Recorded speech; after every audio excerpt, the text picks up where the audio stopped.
Clara começou a trabalhar na mansão Valença em uma manhã chuvosa.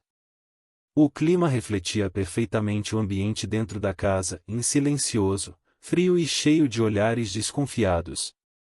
Dona Alzira a apresentou rapidamente aos outros funcionários, e todos a alertaram em evite cruzar o olhar com o Sr. Arthur. Ele não gosta de conversa. Clara apenas assentiu, mantendo o mesmo semblante calmo que trazia desde a entrevista. Arthur, em sua cadeira de rodas, observava de longe. Cada movimento dela parecia calculado, sereno demais, quase provocante em sua tranquilidade. Ele, acostumado com o medo e a submissão, não sabia lidar com aquele tipo de presença. Quando Clara acidentalmente derrubou uma xícara de café na mesa de escritório, o som da porcelana quebrando ecoou como um trovão. Arthur bateu com a mão na mesa, ordenando, e está demitida. Mas Clara não chorou, nem implorou. Apenas recolheu os cacos com cuidado e disse: "O senhor tem todo o direito de se irritar. Mesmo assim, obrigada pela oportunidade." Depois saiu, sem olhar para trás. Arthur ficou paralisado, não pela raiva, e mais por não entender aquela calma. Horas depois, o som de passos leves o despertou durante a madrugada. Ele seguiu o ruído até ao salão principal. A penumbra revelava Clara, sozinha, dançando em silêncio. Seus movimentos eram lentos, quase espirituais, como se cada gesto fosse uma lembrança que ela tentava libertar. A luz fraca da lua entrava pelas janelas, iluminando-a como um espectro de paz em meio àquela casa atormentada. Arthur observava, incapaz de desviar o olhar. Havia algo naquela mulher, e uma história, talvez uma dor, e que o fazia sentir algo esquecido. Raiva e curiosidade se misturavam dentro dele. Quem era ela? Por que dançava ali, naquele lugar onde até o vento parecia ter medo de se mover? Na manhã seguinte, o silêncio da mansão foi quebrado pela voz fria de Arthur. Diante de todos os empregados, ele olhou fixamente para Clara e declarou: "Aqui não é salão de dança. Isso acaba agora." Suas palavras cortaram o ar como navalhas, e ninguém ousou respirar. Clara apenas respondeu com um leve aceno de cabeça, sem discutir. Mas havia algo em seus olhos, e uma mistura de tristeza e firmeza, que perturbou Arthur pelo resto do dia. Mesmo assim, naquela mesma noite, o som de uma melodia suave atravessou o corredor. Era o velho piano da sala principal, que ninguém tocava há anos. Arthur girou sua cadeira em direção ao salão, o coração batendo mais rápido. Lá estava ela novamente, dançando em silêncio, os pés descalços tocando o chão como se pertencessem àquele espaço esquecido. O que ele não sabia era que Henrique, seu assistente, também observava da varanda, escondido nas sombras. Um brilho estranho cruzou seus olhos, em um misto de reconhecimento e medo. Ele sabia quem era Clara, ou ao menos acreditava saber. No dia seguinte, Arthur mandou chamá-la. Fingindo indiferença, começou a pedir pequenos favores, acompanhar-lhe nas leituras, servi-la no café, organizar papéis. Na verdade, ele só queria ouvir sua voz, observar seus gestos calmos. Havia algo novo em seu peito, um sentimento que ele não compreendia, e empatia, talvez. Durante uma dessas conversas, um pequeno retrato caiu do bolso de Clara. Arthur não percebeu, mas Henrique, ao entrar no escritório mais tarde, abaixou-se para pegá-lo. A imagem mostrava uma jovem dançarina, vestida de branco, ao lado de um homem sorridente diante de um galpão com o logotipo da empresa Valença Indústrias. O sangue de Henrique gelou. Reconheceu o local e o rosto da mulher mais jovem. Clara Nogueira.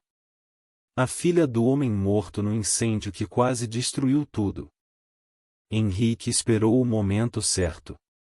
Era fim de tarde, e Clara recolhia as flores murchas do jardim quando ele se aproximou em silêncio. O som do portão de ferro se fechando atrás deles ecoou como um aviso. O olhar dele estava diferente, induro, quase cruel. Você não devia estar aqui, Clara. Eu sei quem você é, disse, com a voz baixa, mais afiada. Ela ficou imóvel, segurando as pétalas entre os dedos. Henrique tirou do bolso a fotografia que havia encontrado. Seu pai trabalhava para a Valença Indústrias, não é? Morreu naquele incêndio. Você acha que o Sr. Arthur vai sentir pena de você? Ele nem lembra das vidas destruídas pelos negócios dele. O rosto de Clara empalideceu, mas seus olhos continuaram firmes. Meu pai morreu por causa da ambição de outros, não da minha raiva, respondeu, com calma. Henrique se aproximou mais, murmurando, e então vá embora. Antes que ele descubra quem você é. Antes que você estrague tudo. Ela respirou fundo, sem recuar. Não vim por vingança, vim por paz. Eu só quero entender. E talvez perdoar.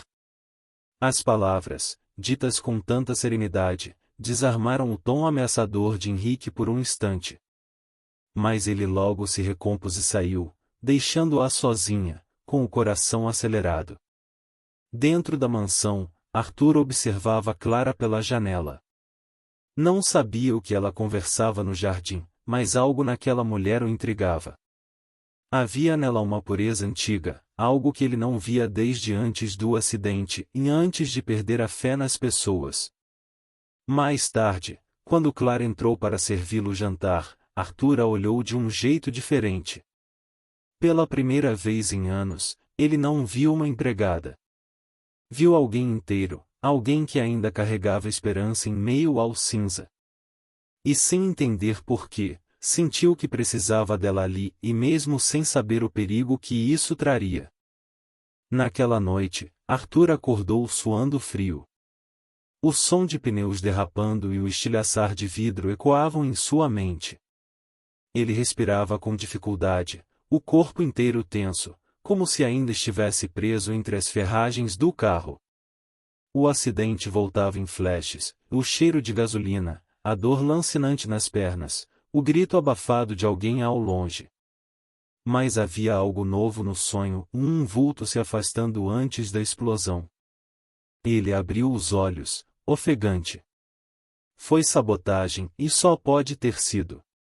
Minutos depois, Clara, ouvindo o barulho, entrou apressada no quarto. Encontrou Arthur arqueado na cadeira, as mãos tremendo. Sem hesitar, ajoelhou-se ao lado dele e segurou suas mãos. Respire, Sr. Arthur. Está tudo bem, é só uma lembrança. Ele tentou disfarçar, mas a dor e o medo transbordaram. Pela primeira vez, falou baixo, quase num sussurro, e eu achava que merecia aquele acidente, que foi castigo pelo que fiz às pessoas. Claro olhou-o com ternura. Ninguém merece viver preso no passado. A dor só muda quando a gente para de fugir dela. Suas palavras o silenciaram. Algo dentro dele começou a se quebrar e não o orgulho, mas a muralha que o separava do resto do mundo. Enquanto isso, em outro cômodo da mansão, Henrique atendia o telefone com as mãos trêmulas. Do outro lado, uma voz fria o lembrava: você prometeu que isso nunca viria à tona. Se ele descobrir, não sobrará nada para você. Henrique desligou abruptamente, o suor escorrendo pela nuca. Na manhã seguinte, Arthur começou a vasculhar seus antigos arquivos. Contratos, relatórios, registros de manutenção do carro. Havia anotações rasuradas, datas que não batiam. Ele chamou Henrique, com o olhar firme: preciso saber quem cuidou da revisão do veículo antes do acidente. Henrique congelou, o rosto pálido. Arthur percebeu, em algo muito mais profundo estava sendo escondido. A tempestade rugia sobre a mansão Valença como se o próprio céu quisesse desenterrar os segredos escondidos ali dentro. relâmpagos riscavam as janelas altas do salão, e cada trovão fazia os vitrais tremerem. Clara acreditava estar sozinha. A casa toda dormia, ou ao menos parecia dormir. No meio do salão escuro, ela começou a dançar, movida apenas pelo som distante da chuva batendo nos vidros. Seus movimentos eram lentos, cheios de melancolia, quase como uma prece silenciosa. As sombras criavam desenhos em torno dela, e a cada giro, uma lembrança parecia se libertar de seu corpo. Arthur, que não conseguia dormir, se aproximou com cuidado. Ficou à porta, sem ousar interromper. Pela primeira vez, não via apenas uma mulher dançando. Via uma alma tentando sobreviver. As lágrimas vieram sem aviso. Caíram, quentes, pelas suas bochechas marcadas pela solidão. Algo dentro dele se partiu, em orgulho, culpa, talvez ambos. Ele sentiu uma força estranha nas pernas, um impulso de se levantar, como se o corpo quisesse acompanhar aquele movimento de vida diante dele. Tentou apoiar as mãos nos braços da cadeira, fez força, mas o corpo não respondeu. A dor atravessou-lhe a espinha, e ele desabou, respirando fundo, vencido. Nesse exato instante, um trovão mais forte sacudiu as paredes. Um vento atravessou o salão, derrubando alguns livros e papéis da estante. Entre eles, um envelope amarelado deslizou até parar aos pés de Arthur. Ele o pegou, curioso, e reconheceu de imediato o selo da seguradora responsável pelo caso do acidente. As mãos tremiam enquanto ele abria o envelope. Dentro, um relatório antigo, marcado com manchas de umidade. No final da última página, uma assinatura em tinta desbotada o congelou: Henrique 50, Vasconcelos. Arthur ficou imóvel, o som da chuva abafando seu grito silencioso. Tudo o que ele acreditava sobre aquele dia começava a ruir. Arthur esperou o amanhecer para enfrentar Henrique. O documento ainda estava sobre a mesa, úmido pelas gotas de chuva que haviam caído da janela aberta. Quando o assistente entrou no escritório, o olhar do bilionário era cortante. Explique isso, disse, empurrando o relatório na direção dele. Henrique congelou por um instante, depois tentou sorrir. Isso não significa nada, senhor. Era apenas um procedimento técnico. Arthur bateu com a mão na mesa. Você assinou o relatório de segurança do meu carro, Henrique. Você era o responsável pela revisão antes do acidente. Por que mentiu para mim todos esses anos? A voz dele ecoou pela casa inteira.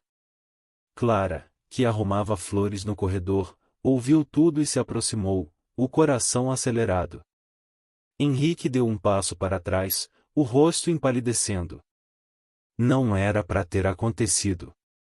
Eu só segui ordens, murmurou, antes de agarrar uma pasta sobre a mesa. Arthur tentou avançar com a cadeira, mas Henrique já corria pelo corredor. Clara viu quando ele saiu pela porta lateral, sob a luz fria da manhã, levando os papéis com ele. Mais tarde, quando o silêncio retornou, Dona Alzira chamou Clara para a cozinha.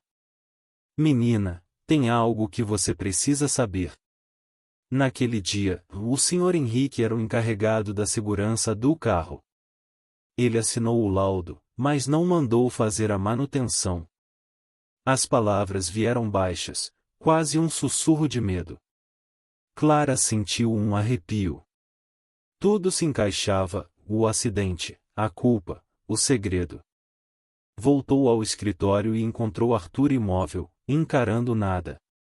Os olhos dele estavam vermelhos, a respiração curta. Ela se aproximou, pousou a mão sobre o ombro dele. Agora o senhor entende, disse com voz firme. Meu pai morreu por causa da mesma empresa que salvou o senhor. A dor é a mesma, e só muda o lado. Arthur baixou a cabeça. Pela primeira vez, não tinha resposta alguma. Os dias seguintes foram de silêncio e mudança dentro da mansão Valença. Arthur, com o rosto mais pálido e os olhos cansados, passava horas em seu escritório assinando papéis, rasgando contratos antigos, desligando linhas telefônicas que mantinham os negócios ativos havia décadas. Chega de dinheiro manchado, murmurava para si mesmo. As empresas que um dia lhe trouxeram poder agora pareciam um fardo insuportável. Ele decidiu vender parte da fortuna e encerrar tudo que tivesse ligação com as tragédias do passado. Clara observava em silêncio. Via o homem orgulhoso se despir da arrogância pouco a pouco. Quando ele anunciou que venderia a mansão e começaria de novo, ela sentiu um aperto no peito. Pensou em ir embora. Talvez minha presença só traga lembranças ruins, disse, com a mala quase pronta. Mas Arthur a deteve. Não quero que vá, Clara. Fique. Não como empregada e mais como amiga. O pedido soou simples, mas carregava anos de solidão contida. Ela aceitou com um sorriso discreto, sem saber que o verdadeiro perigo ainda rondava. Naquela mesma noite, uma sombra atravessou o portão da propriedade. Henrique. O rosto mais magro, o olhar inquieto. Ele entrou pelos fundos e esperou no salão, até que Arthur surgiu. Você devia estar longe, disse Arthur com firmeza. Henrique deu um riso curto. Longe de quê? Da verdade? Aproximou-se e colocou uma pasta sobre a mesa. Você ainda acredita que foi um acidente? Não foi. Foi uma tentativa de assassinato. Arthur ficou imóvel. O som da chuva recomeçava lá fora. Quem faria isso comigo? Perguntou, a voz falhando. Henrique se inclinou, os olhos faiscando. Alguém que estava mais perto do que você imagina e alguém que queria o seu lugar. Clara, que ouvirá a conversa do corredor, sentiu o corpo gelar. O que mais estava escondido naquele passado que teimava em não morrer? A casa estava mergulhada em um silêncio pesado. Depois da visita repentina de Henrique, Arthur mal conseguia respirar direito. Passava os dias encarando o jardim através da janela, os pensamentos girando em espiral. Clara tentava falar com ele, mas ele parecia distante, como se estivesse revivendo cada lembrança de seu passado. Até que uma noite, Dona Alzira bateu devagar à porta de seu escritório. O rosto dela estava abatido, os olhos marejados. Senhor Arthur, eu preciso contar algo que devia ter contado há muito tempo. A voz dela tremia. Ele virou a cadeira lentamente, encarando-a com o olhar vazio. O que mais pode ter sobrado para eu ouvir? Murmurou. Ela respirou fundo e disse, e sua esposa, a senhora Helena, ela sabia da traição. Ela me contou que ia pedir o divórcio. E eu vi Henrique entrando no carro dela, dias antes do acidente. Arthur arregalou os olhos. O quê? Alzira continuou, chorando, ele estava apaixonado por ela, senhor. Disse que o senhor não a merecia, que faria qualquer coisa para tirá-la do senhor. Naquele dia, ele mexeu no carro, e eu o vi, mas achei que era apenas uma revisão. Quando o acidente aconteceu, percebi o que ele tinha feito. Mas eu tive medo. Medo de que ninguém acreditasse em mim. O chão pareceu desaparecer sob as rodas da cadeira de Arthur. As mãos dele tremiam, o peito queimava de raiva e tristeza. Então, não foi o destino. Foi ele. O homem em quem confiei. As lágrimas finalmente vieram, silenciosas. Clara se aproximou e segurou sua mão. Agora o senhor sabe a verdade. E só há um caminho para quem quer recomeçar, encarar o passado. Ele a olhou com um brilho novo nos olhos, e de dor, mas também de força. Você está certa, Clara. Chegou a hora de acabar com isso. Pela primeira vez, Arthur não falava como bilionário, nem como vítima. Falava como um homem pronto para enfrentar seus fantasmas. O sol se punha lentamente sobre o mar, tingindo o céu de tons dourados e rosados. As ondas quebravam suaves na areia, e uma brisa morna balançava as cortinas da nova casa de Arthur Valença, em uma casa modesta, de paredes brancas e janelas azuis, muito diferente da mansão que um dia simbolizou seu poder. Henrique havia sido preso há poucas semanas. O julgamento revelou toda a trama que envolveu o acidente, a traição e a culpa. Arthur, diante do tribunal, não buscou vingança. Eu já fui prisioneiro o suficiente, indo meu orgulho, da minha raiva. Que a justiça faça o resto. Suas palavras ecoaram como um adeus ao homem que ele fora. Agora, ele passava os dias à beira-mar, respirando fundo ar salgado, escrevendo pequenas anotações sobre a vida e o tempo. Claro visitava todas as manhãs, trazendo alegria e movimento à casa. Com o apoio de Arthur, ela abrirá um pequeno projeto social para ensinar dança a crianças carentes da vila. O salão era simples, mas cheio de risadas e música. Arthur continuava na cadeira de rodas, mas o peso que o impedia de viver havia desaparecido. Um sorriso sincero, e raro e sereno, morava em seu rosto. Ele observava as aulas de dança, e quando Clara girava no centro do salão, a luz do entardecer parecia seguir seus passos. Numa tarde especialmente tranquila, Clara dançava no jardim, descalça, com o vento brincando em seus cabelos. Arthur a observava em silêncio, com paz nos olhos. Naquele instante, ele compreendeu que ela não apenas havia tocado seu coração, ela o havia curado. O homem que antes medira a vida por dinheiro e poder agora descobria a riqueza do simples, o perdão, a amizade e o som leve das ondas que pareciam sussurrar: "E você está livre."